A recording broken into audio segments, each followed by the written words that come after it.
Hey guys, it's Caden. Welcome to another Autism Digest interview, where today we have an extremely inspiring individual.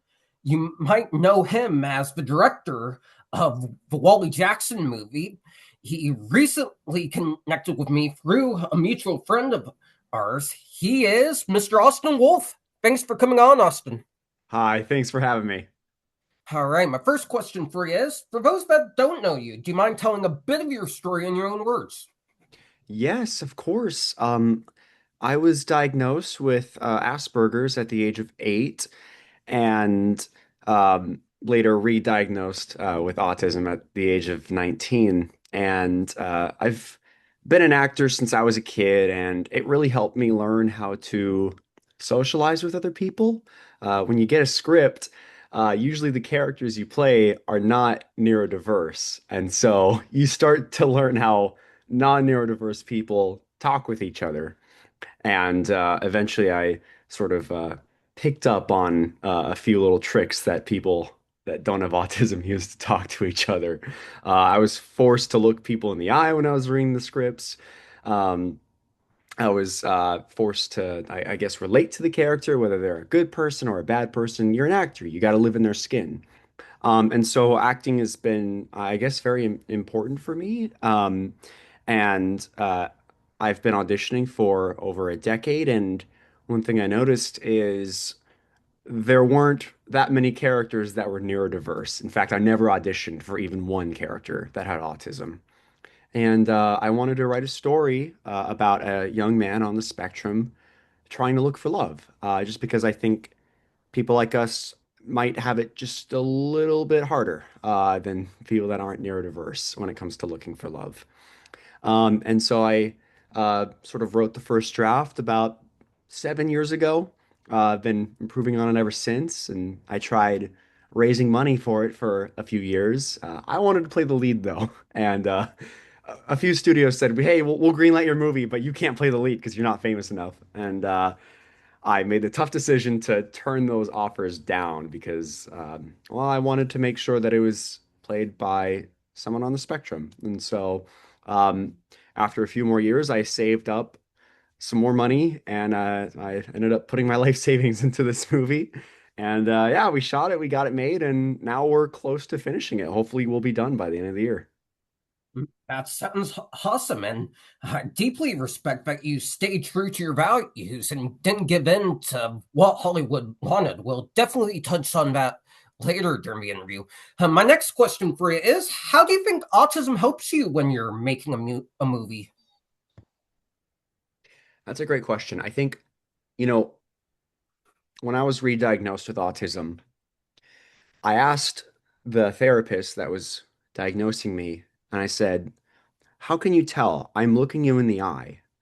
And I restrained myself from stimming during this hour-long session that I had with this therapist. And I said, "I'm pretty good at masking. So how are you able to tell?" And she said, "Yes, you're good at masking. You're great at masking. I can tell it because of the way that you think." And apparently, a lot of people who are neurodiverse think differently than people that aren't neurodiverse. And that was shocking to me because, well, any person that's listening to this, they have the way that they think. It's the way that they experience the world. Okay, I guess that's different than everyone else's experience of the world. But she explained it to me and she said, "Look, the way that you think is very linear. Do this, then that, then this, then that. X plus Y equals Z." Um, and I was like, huh, that does kind of sound like a math equation. And I've always been good at math, but I guess it just turns out that the way that I think lends itself well to being a writer, one, because I guess my ability to think very linearly helps with the screenplay. You have a character that wants something and they have an obstacle and they have to overcome that obstacle, A to Z. It also helps with math too, but that's besides the point. So I guess when it comes to making a movie, um, I'm very organized, so being organized is very important because you have a lot of moving parts. And thinking linearly in terms of storytelling. Okay, this character has to get from point A to B. How are we going to get him there? That's been helpful. I would say one of the challenges that I had is when you make a movie, you work with a lot of different people and a lot of different individuals. And they all have their own personalities and they all have their own ways of doing things.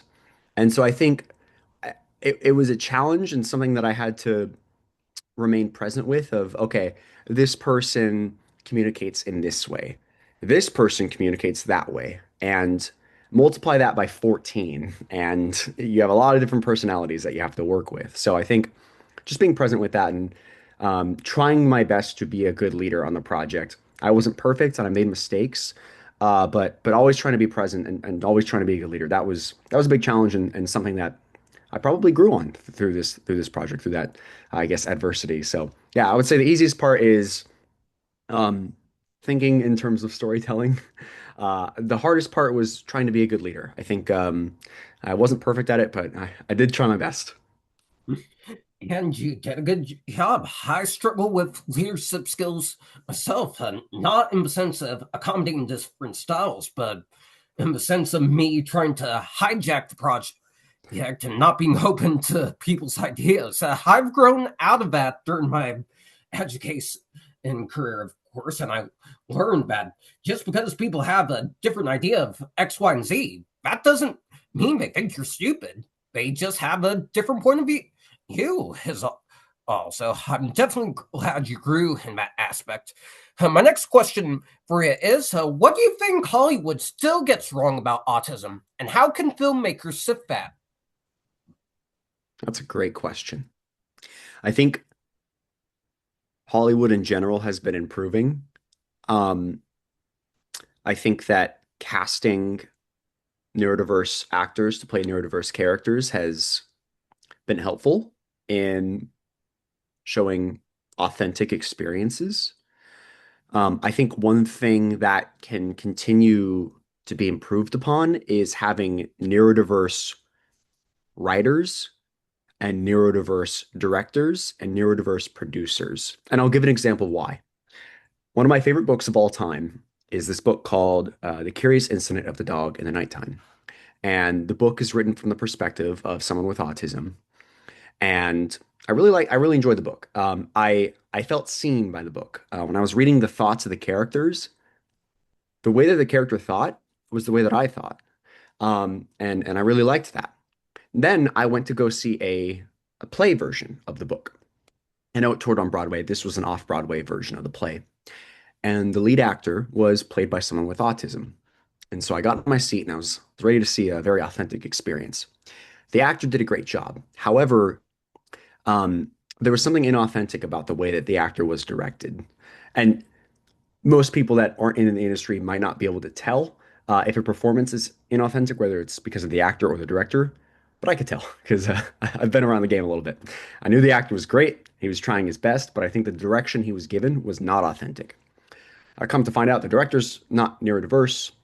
And that's when the idea struck me. I don't think that having a neurodiverse actor is enough. I think that the person behind the camera either needs to be neurodiverse in order to authentically have, portray that experience and direct that experience, or be able to take input from people that are neurodiverse. And the reason I say that is because there's no artist that can have every single different experience that any single human has. That's the point of being a writer. You get to pretend to be someone else. But if you're a good writer, you also do your research. If you're a good director, you also do your research and you're able to take an input from the communities that you're representing. So I think that A, maybe we need more neurodiverse directors and neurodiverse producers, neurodiverse writers. B, um, those people that are not neurodiverse who are telling a neurodiverse story should probably take some input from people in the neurodiverse community. And that's probably one way to improve the quality of authenticity in Hollywood. Exactly. That's why I respect you for staying true to your beliefs and urging Hollywood to cast a neurodiverse actor. And if they refuse to lead in the film yourself, I absolutely agree that Hollywood's definitely improved in the past 20, 30 years, especially since Rain Man. But there's still a lot of work that needs to be done. If Hollywood were more open to having, say, at least an autism consultant on set to make sure they get it right, we would never have half the problems we have in Hollywood when it comes to representation ever again. Which leads to my next question for you.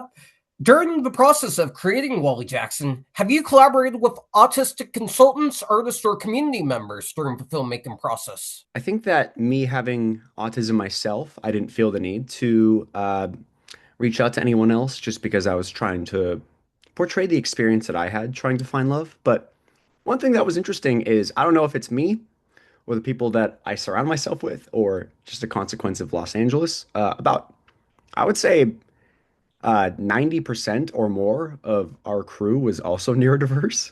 So I'm sure that had a hand in helping us portray an authentic experience. I don't know though. I guess people will have to watch the movie and tell me if they think so.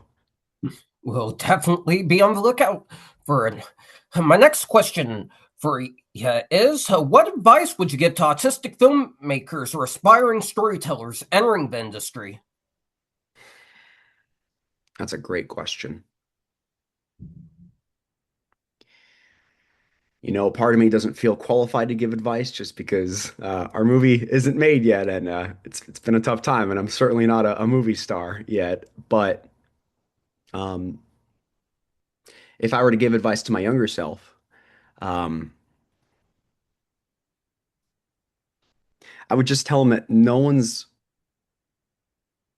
gonna help you make the story but yourself. Um, it's a hard road, and you have to love the story that you're telling because you're gonna have it harder than other people, and you're only gonna get it made if you really love your story and you don't quit. And there were so many obstacles that I faced, and any storyteller is going to face, whether they're a writer or a director or an actor. I honestly think you just can't quit no matter how many obstacles you face. So if you really love your story, don't quit. Get it made no matter what. Exactly. I definitely love that piece of advice. It's definitely a simplistic way and a good way to view this field. My next question for you is do you feel a responsibility to educate through your films, or do you primarily aim to provoke emotion and conversation? Or both, even? That's a great question. Um, I think just because I'm an artist first, I think evoking emotion is my main goal first. And if you care about the character, if I make you care about him, you're probably going to care to learn about this experience, maybe a little bit more. At least that's just my theory. So, as far as education goes, I think there's more talented people in the documentary space and the education space than I. So, I'm going to let them stick to that because they're definitely better at it than me. And I guess when it comes to storytelling, I think that's my strength. So, hopefully, I'm able to communicate and educate via emotion. I definitely respect that. And my last question for you is once this film is released, what does the future hold for you? Apart from that film, do you have any other projects you want to promote? Wow, that's a great question. I really think it depends on the success of this movie. Making a movie has been very, very exhausting, and if people like the movie, maybe I'll be motivated to make my second one. If people don't like the movie, I don't know. Maybe I'll need to take a break for a few years because it's taken a lot out of me. No one tells you how much it takes out of you to make a movie. But yeah, I guess if people do like it, maybe I'll write my second one, which I have in the works. I probably won't share any details at this moment, but maybe keep on the lookout. We'll definitely be sure to look out for it. Anyways, that's going to do it for this interview, guys. Thank you so much to Austin for coming on and sharing his story. If you guys want to see more amazing interviews, be sure to like, comment, and subscribe to the Autism Digest channel. Be sure to pick up your November issue now within the Israeli market by going to autismdigest.com. It looks a little something like this. And stay tuned for the audio file of this interview to be posted on our Spotify. Thank you so much for watching, and we'll see you in the next one.